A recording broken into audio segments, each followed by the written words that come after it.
Game over, man. Game over. Johnny. You're gonna need a bigger potion. So serious. I am Iron Man. This is a tasty burger. Welcome to the InSession Film Podcast. Welcome to this podcast review for June 19th, 2023. And I'm JD Duran. And I'm Brendan Cassidy. Hey, thanks for joining us, everybody, for this conversation we're about to have on Pixar. And who doesn't love a good Pixar film, Brendan? I don't know. We almost decided to talk about this, Pixar specifically, as the main show topic this weekend. And we decided to veto that because we thought there might be some negative feelings towards certain films. So I do think there are some negative feelings some people have to Pixar, especially as of late, given their formula. Yeah. So I would say to those people, they're out of their element. Yeah. Well, it's really interesting because, Guillermo del Toro, during this last year's awards campaign, everywhere he went, he kept talking about how animation is cinema.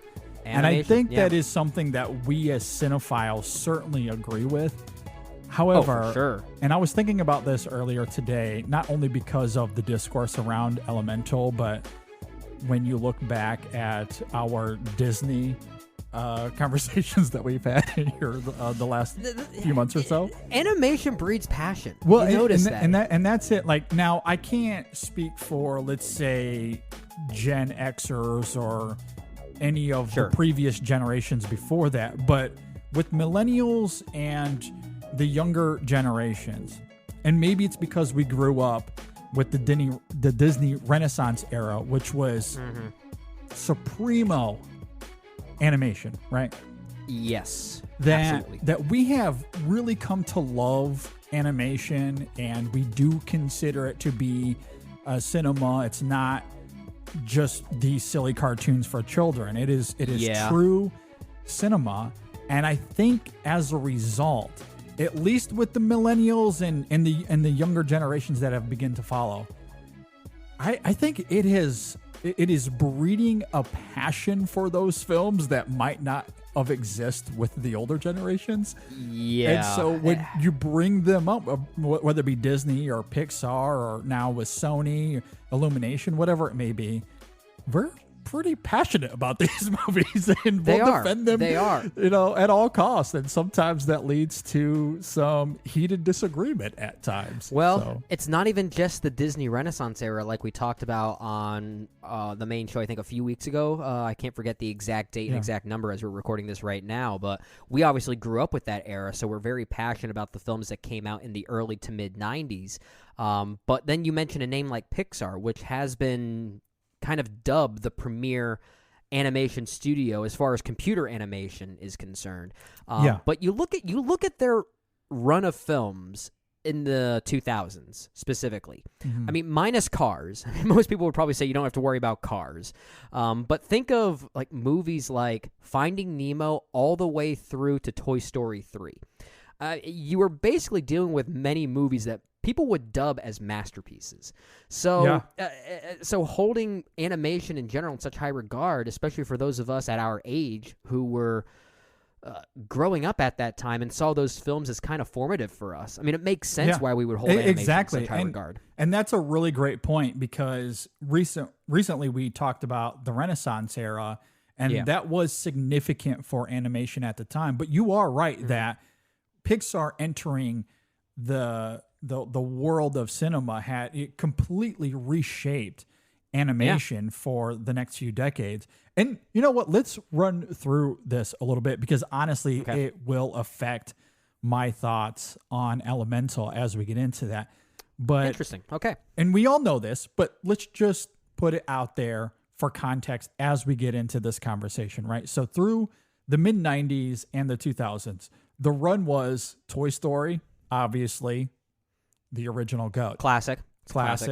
A Bug's Life, maybe not as great, but overall still good, I would say. It's a nice version of a nice animated version rather of Seven Samurai. Yeah, it's good. But then we get into this just insane run. Toy Story 2, Monsters Inc., Finding Nemo, The Incredibles, Okay, then there's Cars, which might be lesser of that crowd. I still think Cars is It's kind still of good. fun. That first The Cars is one's not bad. Still good. Yeah. Yeah. Then Ratatouille, Wall-E, Up, Toy Story 3. My goodness. So that's a hell of a run. Even with Cars there thrown in the middle, that is a hell of a run. Sometimes I think we're harder on Pixar because they had a run that is so unfair. It is it's so unfair. Most studios never have that type of run. No, they could have retired. Yeah. Truly incredible. And then you get into the 2010s and it's a little bit more even, I think it's fair to say, with Cars 2, then Brave, Monsters University. Not great, those 3. Then you get to Inside Out. I will argue is maybe Pixar's best overall movie. It's top tier. It's such at the an very outlier. least. It's such an out. It might at least be top 5. I know you like it a little bit more than I do, but it does feel like such an outlier of the 2010s output with because it feels more in line with that amazing run in the 2000s. It feels like it could have come from I that agree. era. No, it very much feels like it should belong in that 95 to 2010 crop of Pixar films. It's elite. Replace it with top with tier. Cars, and you've got the perfect line. I agree. That same year, 2015, is The Good Dinosaur, which is directed by Peter Sohn, who directed Elemental, which we're about to get into. Following that, Finding Dory, not great. Cars 3, No, I know you hate it. Cars 3 is the love worst it. animated movie ever made. I won't go that far, but I don't think it's great necessarily. Oh, yeah. Then there's Coco, Incredibles 2, Toy Story 4, and then we get to the 2020s with Onward, Soul, Luca, which you and I both love, Turning Red, and then last year's Lightyear, which is one of their worst efforts, I think. I'm not a fan of Lightyear either. And then here we are with Elemental. So from 2011 through now, so everything post Toy Story 3, it's been a little volatile. I think that's fair to say. A little uneven. A lot of bumps. It's kind of out of its element. Some good, some great even, a lot of not so good. Yeah. Watching that whole trajectory or watching all those films, it started to turn me into every emotion from Inside Out because it just gave me bipolar disorder at times. Because for every Inside Out and every Luca, then there'd be a Lightyear to completely negate that, and it just completely created this uneven trajectory that they're on. Yeah, and then we obviously talk. We'll talk about this as well, I'm sure. But then the whole release strategy that Disney has been pushing on Pixar with regard to their original films as opposed to their more IP related films, what gets on Disney Plus, what gets on theaters. That's even made it more unfortunate when we would have loved to see movies like Luca on the big screen and hear that amazing score. Yeah, absolutely. I completely agree. Their release strategy of late, and I understand some of this is tethered to the pandemic and trying to get audiences onto Disney Plus. Disney finds value in that. And we can certainly get into that maybe at the end of this conversation or another time, because I do think that is a separate conversation when we're talking about the box office. And whether that be with Pixar, there's been a lot of this relating to The Flash and DC and really just superhero movies at large. Yeah. There's a conversation to be had about that. Perhaps we can get into that here in the next week or so. Sure. However, with all of that laid out on the table, let's go ahead and transition to Elemental, which is the latest film from Pixar, as I noted, directed by Peter Sohn.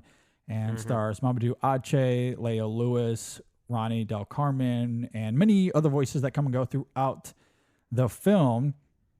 So what do you think is the best way to lay out the premise here? So all of this takes place in Elemental City, which is this world where we have fire people, there's water people, air, earth, I believe. Earth, yeah. So you have all of these residents living together that are certainly representative of diversity, and we'll certainly get into the allegory and what all of it means. Yeah, you might as well call this city Metaphor City. I think is what Metaphor City? Yes, that's pretty much what it is. It's what it is. It's the whole movie's one giant walking metaphor. Yeah, and look, to be fair to the film, it's not it's not trying to hide that. It is No. very open about its Turning metaphors. red was a very direct metaphor for growing pains from a female perspective, and that movie rocks, if you ask me. So a movie can be a walking metaphor like that and still work. Like that. We're not saying that is a bad thing. It is what it is. It is what it is. I do think perhaps because it's Pixar and this is a movie that is, aiming to entertain the parents, adults, and children simultaneously. So for it to be a little bit more transparent in that regard, I certainly don't. Yeah. It doesn't bother me. Yeah. But you're certainly right about that regardless. And then, we have these two characters. We have Ember, who is one of the fire residents, and then we have Wade, one of the water residents. They come together and they form a friendship, and I guess we can get into what all of that means. So, Brendan, what did you think of Pixar's latest, An Elemental? And you mentioned director Peter Sohn there. I've heard some people saying that this is, in many ways, his directorial debut, even though he did direct The Good Dinosaur, but he more so inherited The Good Dinosaur. That was a production issue film. Yeah. And to be fair, I don't think The Good Dinosaur is very good, no pun intended.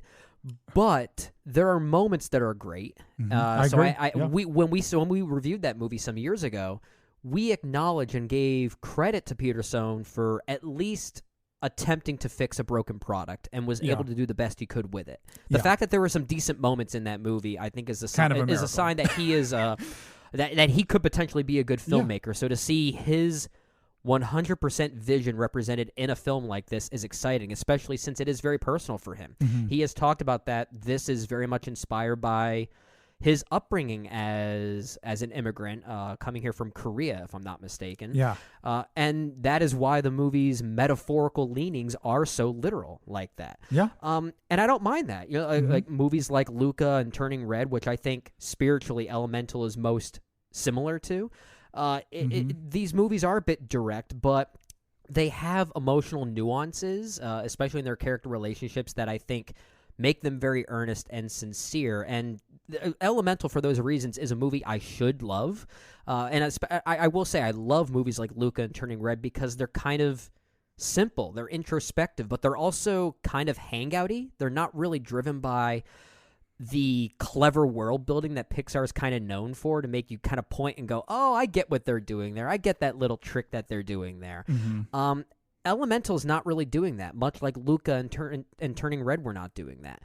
And I really like the movie for that. And I will say, I do like this movie, but there is something kind of holding it back for me emotionally, and I'm not really sure what it is. We might talk about this as we go, and maybe I'll be able to uncover what it actually, as I think about it, I think I know what it is. I love so much of Ember's backstory, and I love Leia Lewis's vocal performance as Ember, and I especially love the dynamic that she has with her father, Bernie, I think his name is, who is voiced by Ronnie Del Carmen, who's also known as a co-director for other Pixar efforts.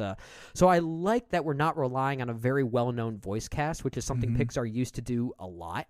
And I think it allows the film to focus more on what story it's telling and what it's trying to make us think about and feel. So I love those components. I'll say this because I think this is the reason why I don't love this movie, and I think you're higher on the movie than I am, JD, so I want you to have the floor to talk about why that is. Okay.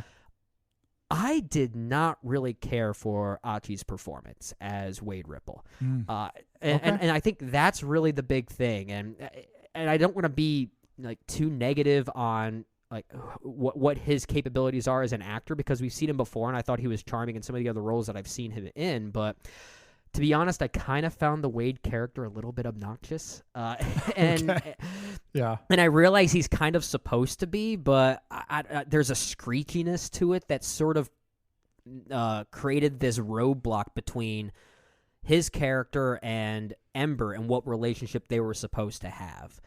So something just didn't work for me in the romantic side of this story. I want to see a great romance like this from Pixar, and I think this could have been the movie. And if you're on board with those two characters and their dynamic, this movie is probably going to work for you. And to be fair, if I didn't have that one reservation, I would probably say this is maybe like top 15 Pixar or something like that. At least I might be leaning like a 4 out of 5 on Letterboxd, at least getting close to that. But to me, it's kind of more in that second to third tier. Like of the 27 films from Pixar, I think I'd rank this right now spontaneously maybe around 18 or 19.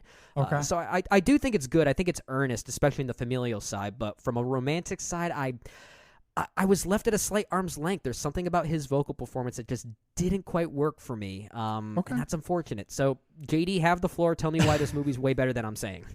Yeah, no, I did really like this film, and I'll certainly get into some reasons why, but some of it simply comes down to the context that we laid out before, because when I look at this film on the whole, comparatively to, and you know how I am with comparison, I don't always love it, but in this instance, it does very much help articulate why I'm higher on it than you and perhaps many others out there that have found this to be mediocre Pixar. But when you compare this to Cars 2 and 3, Brave, The Good Dinosaur, Finding Dory, Lightyear, this is, pun intended, it's better than those. Light it is years better than those movies. It's better than because it's at least a movie. It's telling a story a complete story from beginning to end very seamlessly. Yeah. I mean, this is not Inside Out good. It's not Luca good. Like, this is solidly in that second tier for me. But it is good. I do think this film has a lot to offer. As you talked about, it has a lot of heart. It has great sincerity to it. Allegorically, it's working as this immigrant tale. It's this blistering romance. And for me, all of that comes together seamlessly. The allegory itself, I think, is very moving with Ember and the relationship she has with her father, and even a little bit that we see with her mother, especially toward the end. And that's what makes Pixar who they are. When you consider not just the themes of their movies, but how they function emotionally. And I think with Ember and how she wrestles with where she comes from and how that intersects with taking over her father's store, which is something that is, established at the beginning of the film when she's just a little kid, and growing into her identity as an adult. How all of that comes together, I think, is really affecting on an emotional, from an emotional perspective. Sure. And as her identity begins to evolve when she encounters Wade and this romance begins to blossom, I think there's additional texture there that makes this film all the more compelling. And I do love how the film not only involves these interesting complexities, but it utilizes the premise all the way through visually, dramatically, and comedically, connecting these two characters. And I do love ultimately how that crystallizes, especially with Wade and Ember coming from polar opposite extremes.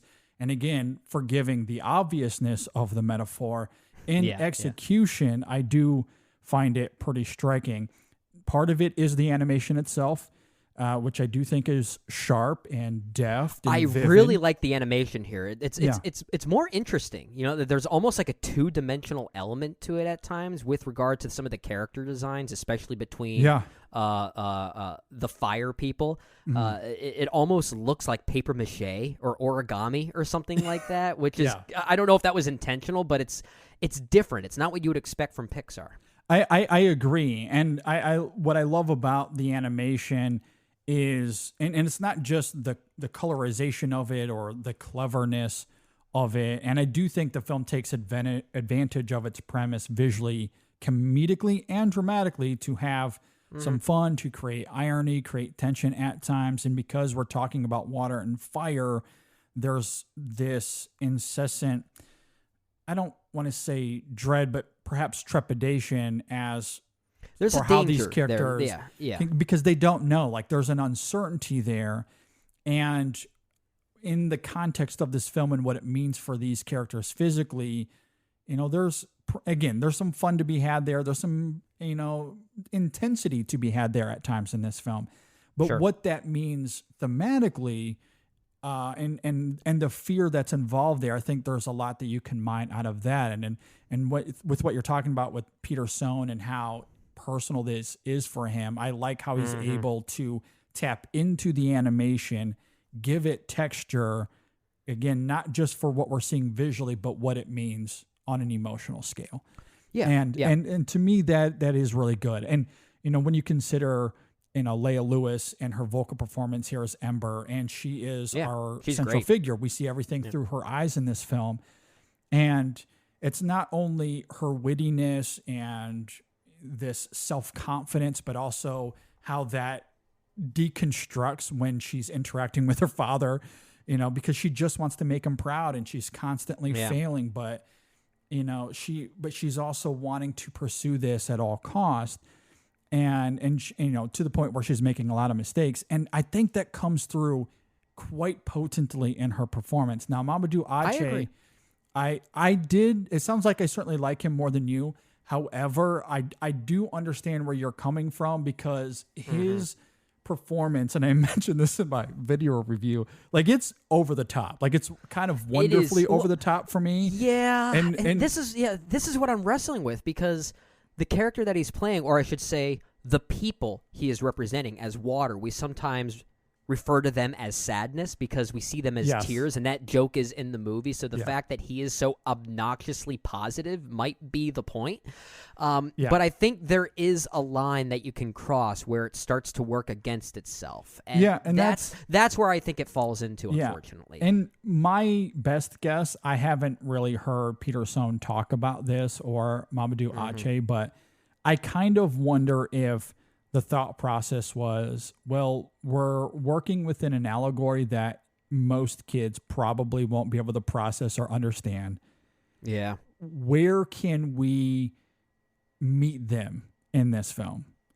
Well, let's have these characters be so goofy at times and funny that that's where we can bring in a younger audience. And I have a little bit of personal perspective there, because I went to the press screening for this with my son Sam, who is I was going to ask you old. about that, because I know you brought Sam with you. Yeah, and given everything else that I've seen with him recently, which includes Indiana Jones and The Flash and Transformers, and God knows what else, Spider-Man, the sequel. Oh yeah. This was one of the least engaging movies for him. But where he did engage was with that silly goofiness at times. Like, that's something that he was able to wrap his mind around.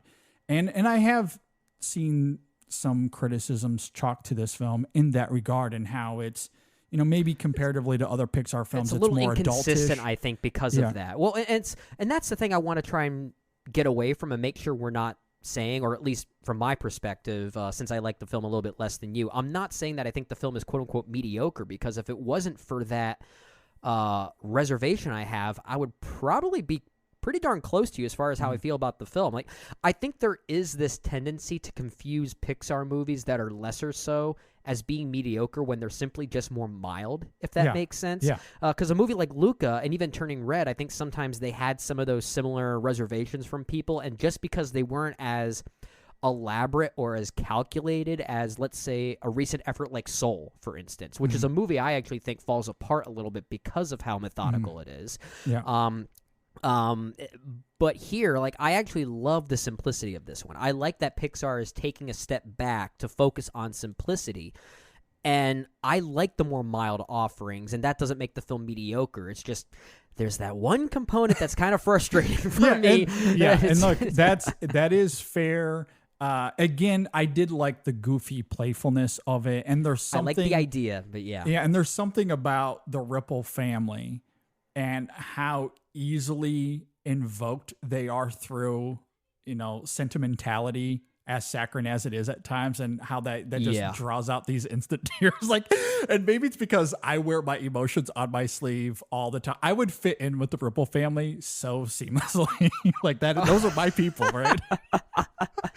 It's interesting, because I like the family dynamic of the Ripple family. I like that. Really, it was just Wade. It was only Wade that kind of stuck out like a sore thumb for me, even though they are still carrying some of the similar optimistic annoyances. But again, this is why I think maybe it's on Achi's performance and that he just crossed the line a little bit too heavily into that youthful, goofy mentality. And maybe that was also kind of the point too, because Wade doesn't have nearly as much of an arc here as Ember does, and that's not really a criticism. I don't mind that because this is Ember's story as we're talking about.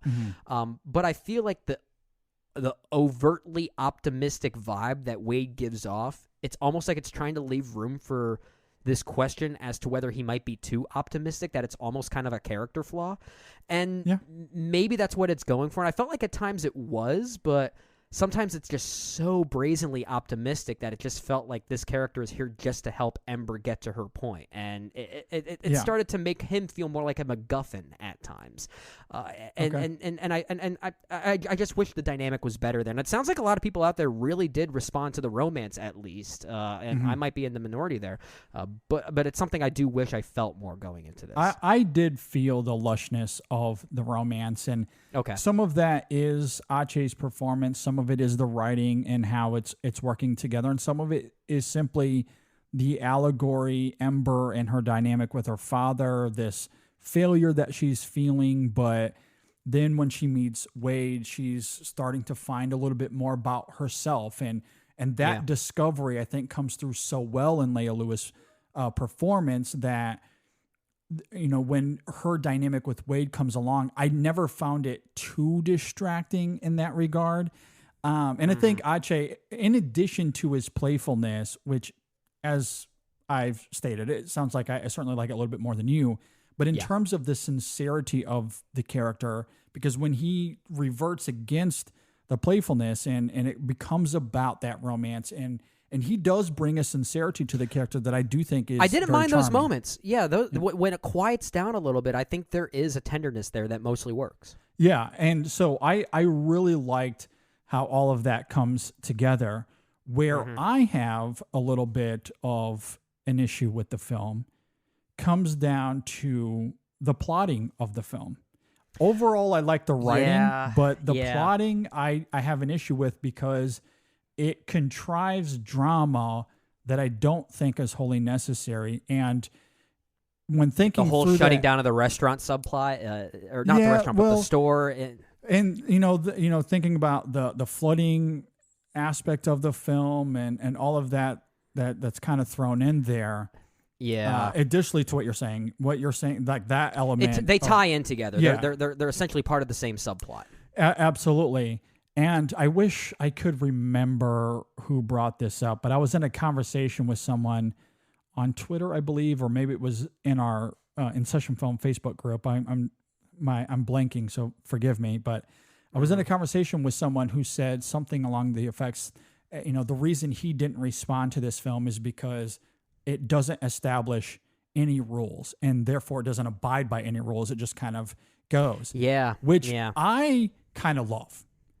I like that too. Yeah. And this speaks to the simplicity that you were talking about, because with something like Soul, that film has these, high concept rules that it tries to abide by that I think it falters under midway through that film. That movie is so frustrating. It is. That's a movie that is all about, it has so many rules. It's so composed, but jazz music is all about improvisation and looseness. So the rules contradict the whole I'm sorry, I'm getting away from this. No, and you're right. I'm frustrated too. Or even something like my beloved Inside Out. Right here for those watching on the V. But that does it well. That does it right. That film has a lot of complexities to it, but I think does it so profoundly. It is excellent.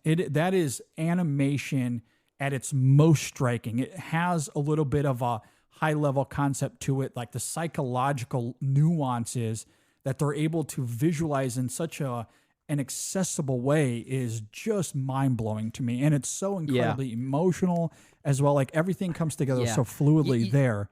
You notice how Pete Docter's films that he has directed for Pixar has kind of gone through like this dip in basically, like, it started with Monsters Inc., which was really all about the emotion.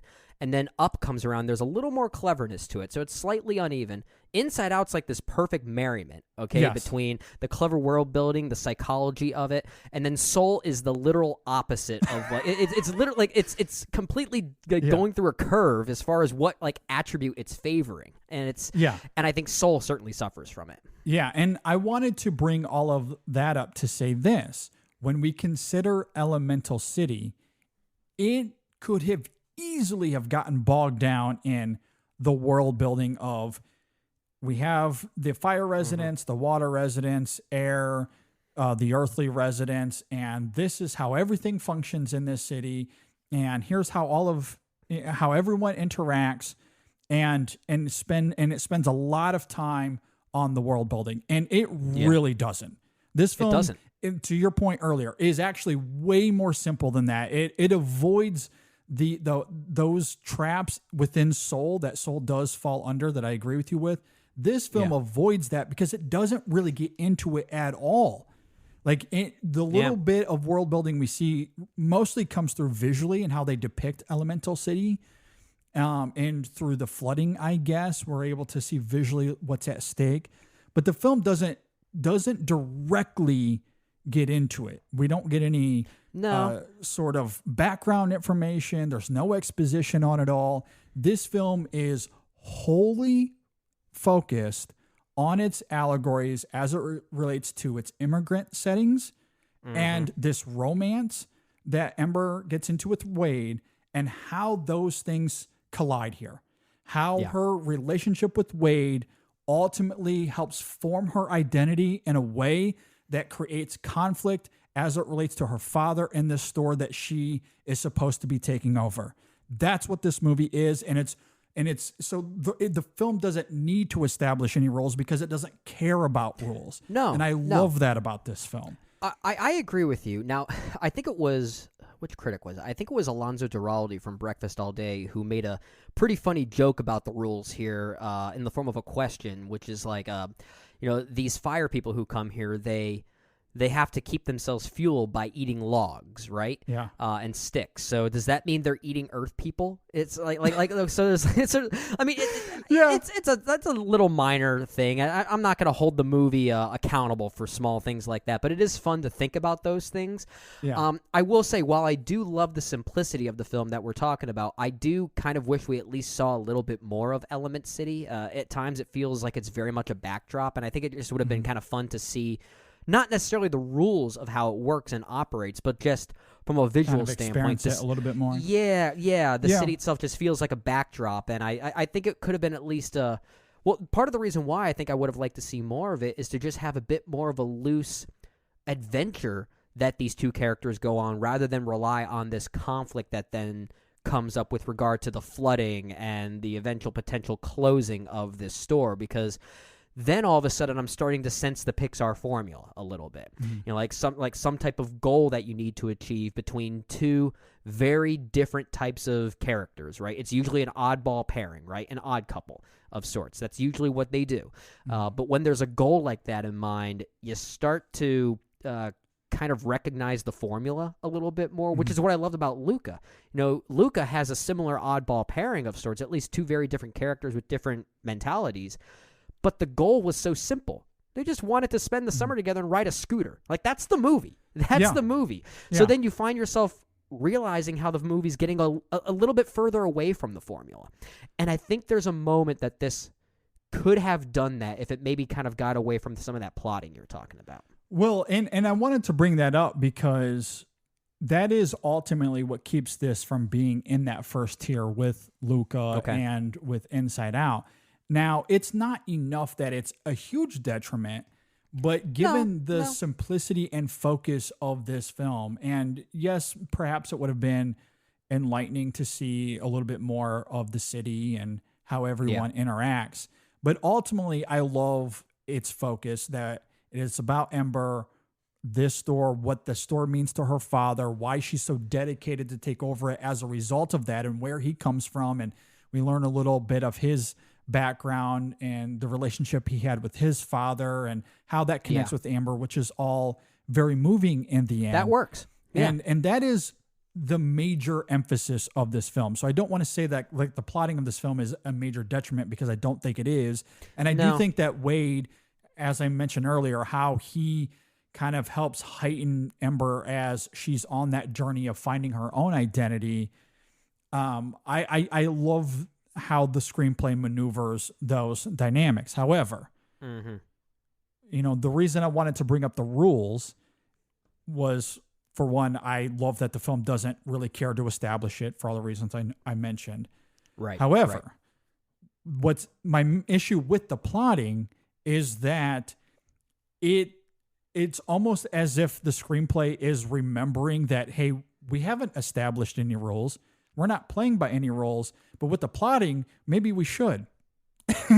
and so with the subplot, it can't quite have its cake and eat it too. It can't, and that's where it kind of succumbs to the idea of is setting these rules or boundaries. Like, emotionally speaking, the film doesn't care to have any exposition. It just kind of gets into its thing. Elemental City is what it is. You see it visually. Yeah. And I do think that we get to experience it a little bit with that little sporting event scene, or there's the hot air balloon moment, or the underwater moment as she's seeing this flower and whatnot. Like, so we do get to experience it a little bit, but never at the cost of Ember and her identity and how that's evolving as it relates to Wade and her father. But the subplot that takes place throughout the film, one with, you know, the changing of the name of the store, and also the overflowing of water and the potential flooding. That is where the film succumbs to not having any rules, like, because it is at that point pandering to the rules that it never established. And I think that's ultimately where the film does, you know, because at that point, like, not only is it succumbing to the rules that's not there, that's one part of it. The other part is it's almost as if it doesn't believe that the romance and the allegory cannot carry the drama of the film. Like, as if there's not enough. That's kind of a good point. There. It doesn't quite trust the romance. It almost seems like it's like, you know, because I think of that moment, and I'll be vague here because I don't want to give away spoilers, but there's this really tender moment between Wade and Ember at one point where they finally realize the potential of who they could be together. And immediately following that is this moment where, we can't have this because we got a contrived drama. And, you know, can't have this because movie. Because movie. And look, I understand that movies got to get us from A to B to C, but the inherent organic tension that is there as a result of Ember wrestling with her identity as it relates to her father and Wade. There's so much there that you don't have to contrive drama. Just use the natural rhythms of what that progression could look like. And when this film does that, it is borderline top tier. It is very good, but then it kind of stumbles over itself to go, that I don't know if that's going to work. Let's make this a little bit more bombastic. And like, it's kind of twofold too, because where that bombacity ends up going in its final minutes, really, it actually works. Like, I think a lot of the character dynamics and what they're going through in those final moments, I think, are very tender, especially between Ember and her father, Bernie. I think I love the father-daughter relationship here. That whole dynamic, I wish at some points I wish that was the movie, but I understand that it's not really the same allegory at work if it isn't that it needs the romance to actually justify the allegory that Peter Sohn is going for, right? Yeah. The embracing of differences that quote unquote do not mix, right? But the dynamic between Ember and Bernie is amazing. It's so and I love it because it is simple. It's not overthought. It's not overly complicated. I'd say 90% of audiences can relate to it in some way. And I love that even about without the immigrant component, I think a lot of us can certainly relate with wanting to connect with our parents in some sort of way. But as we begin to form our own path forward, our own identities, it's not always in alignment with your parents. And yet you still are able to find middle ground. Like, you're still able to maintain that tender relationship between a parent and a child, and given what we learn about Ember's grandfather, I guess, her father's father, with where all of that goes and how Wade brings something to it in that regard, and what we see in that final moment. I mean, if you're not moved by that, you have no soul. That's the only way. Or maybe you have no parents anymore. So I'm being facetious, but I think it is very moving. Yeah, I think it's affecting. I agree. I mean, I guess like the only real separator that makes them unique is, I mean, because I guess none of us here, JD, know how to speak the language of Firish. So That's true. Which I will say, that is the funniest joke in the movie. The fact that their language is called Firish. That is good. It's great. No, and so I do love all of that. And look, as much as I articulate the plotting of the film, specifically the subplotting of the film, and how I think that stumbles on itself and is almost counterintuitive to where the true weight of this film lies in terms of the romance and its allegory. Yeah. That is ultimately a small part of this movie, which is why I still think quite easily this is like in that second tier of Pixar. You know, it is a far cry from the likes of Finding Dory and Cars 2 and Lightyear. It's not Inside Out. It's definitely it's better than those. And while I often criticize a movie like Soul, for instance, which is a movie I think is way more frustrating than this, I think I still slightly prefer Soul over this one, just because I like the subject matter of that one and the musicality of that. The vibe of that movie. But I think Elemental is a better movie as far as a narrative construction goes. So you're right. It is certainly better than the likes of Cars 2 and in my opinion, Lightyear and Onward and Monsters University. Like the whole joke out there that it's elemental is very tired and mundane. Well, it's so obvious. I mean, if you feel that way about the movie, that's great. But I mean, I can guarantee at least 500 people out there think they came up with that joke. That's just the thing. So looking at the lineup since Toy Story 3. Mm-hmm. There's Inside Out and Luca. Those two are clearly on a different stratosphere.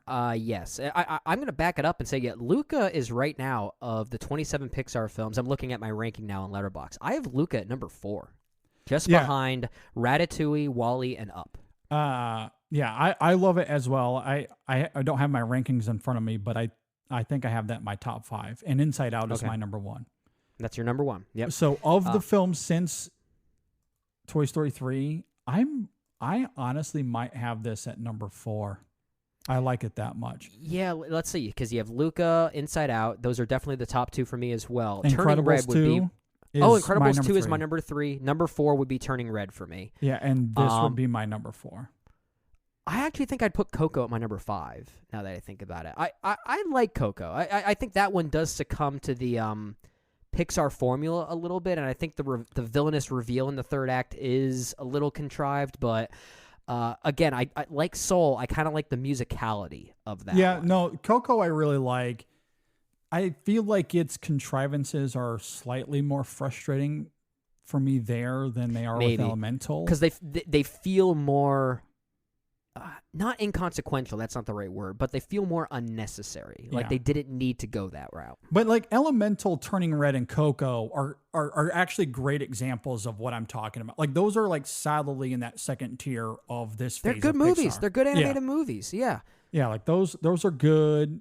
Soul is kind of ish getting there. So but not the thing quite. about Soul is that Soul is, I think that is both one of Pixar's best and worst at the exact same time. Sometimes in the exact same scene. Like it's kind of interesting. I mean, actually, like the whole body swap angle of Soul is really that film's biggest problem. I do not like that at all. Terrible. Yeah. Oh man. Yeah, and I think it trips on itself a little bit in that third act, but I mean, you are right though. Like the musicality, there's like the visual nature of that film is kind of fascinating at times. If I'm going to create like a third tier, I guess Soul and Toy Story 4 would be there. And then there's the bottom tier, which which we don't need to talk about. We don't need to talk about those. But yeah, and this is not to knock Elemental for being maybe less vibey as some of those other films, or it doesn't have as many aesthetic goodness as those other movies, because we didn't even talk about the score here. And this is, it's kind of nice to see Thomas Newman return to a Pixar film. We haven't seen his name tied to one in a while. And I do think the musicality here is good. There's a couple original songs here I think that are also really good too. So I agree. Yeah, it maybe it sometimes falls a bit more into that Walt Disney Animation Studios vibe a little bit. And maybe this is why it didn't get into the rules of Element City, because it may have run the risk of being compared to Zootopia a little bit. Sure. And I think it kind of gets close, especially aesthetically speaking. So it kind of avoids that by just putting the city in the backdrop and never really talking about it. That's true. Zootopia gets into that a lot more than Elemental does. Yeah, it does. Yeah. So, I mean, I love that about Elemental. I love that it doesn't establish rules because primarily it's emphasizing that romance and allegory. And so this film doesn't need those rules, which is why it is baffling that at times the screenplay's like, well, maybe. Maybe. But it's too late. Like, you can't do that now. It's a as we're talking here. Yeah, as we're talking here, I know we're kind of doing this real time, so I don't want to get too far down a rabbit hole, but I am slightly updating my ranking as we're talking about this. I am putting Elemental up at least 1 or 2 notches after this conversation, because originally I did have it behind Toy Story 4, but then I remembered Toy Story 4 has what I like to dub inner voice Buzz Lightyear, which I think is the worst thing Pixar has ever done, and that's including Cars 2 and 3. Yeah. So I have to put it ahead of Toy Story 4 right now. Like I don't know what to make of Toy Story 4. I think in a microcosm with no context whatsoever, it's mostly a good movie.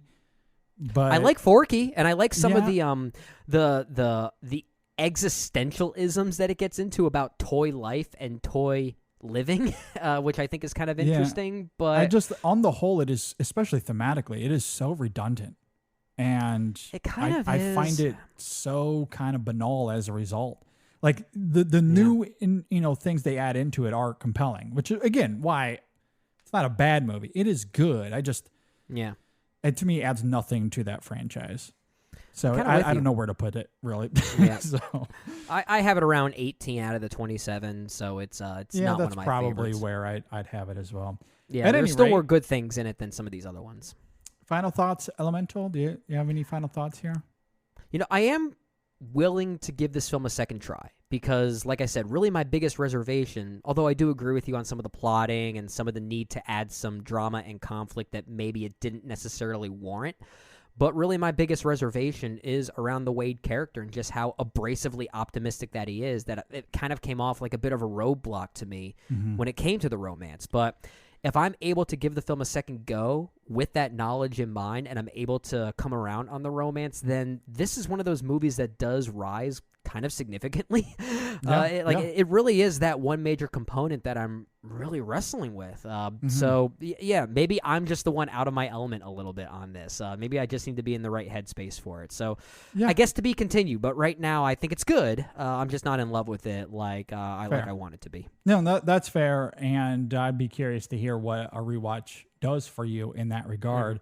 Yeah. And like I said, I really like this film. It really is just the subplotting of this film that I think kind of keeps it in that second tier from being really great. But yeah, I mean, I kind of love what this film is aiming for, even if it is perhaps derivative. That's a criticism that I don't wholly subscribe to at times. I think that is an apt description for a movie, but here, when you're talking about what this film is doing as an allegory and as a romance, man, in execution, I think it's really good. It is so sincere. It has a lot of heart. And as I was talking about earlier, that's what makes Pixar what they are. It is all about the heart of their movies and the compelling characters that they're able to render. And I love how this film gives us the facade of something high concept like an Inside Out or a Soul, and then completely subverts that by just being a simple allegory in romance. That's all that it is. Yeah. And I think it's mostly effective as those things. And I'll agree with you about the score. I'm very anxious to go and listen to it on its own outside of the context of the film, but in the theater, I did enjoy it. And like I said, good to have Thomas Newman back. So, absolutely. All right. Well, that's it. We have a written review of this on the website that you can go and check out at InSessionFilm.com. Yep. And as I noted earlier, I have a video review of this up. That's something that we're doing as of recently as well. We're going to have more video reviews, which are much more shortened than this and more concise. So we'll have more of those coming on the way. I'm hoping to record one for Indiana Jones this week. So hopefully we'll get that up soon. And maybe if I can talk Brennan into doing one or two, I'll get his butt up there as well. Let me get married first. I have other priorities to Fair. That's understandable. At any rate, thanks for listening, everybody. Thanks for watching. We will see you next time on the InSession Film Podcast. Inside Out and Luca, top tier Pixar. Donnie, you're out of your element.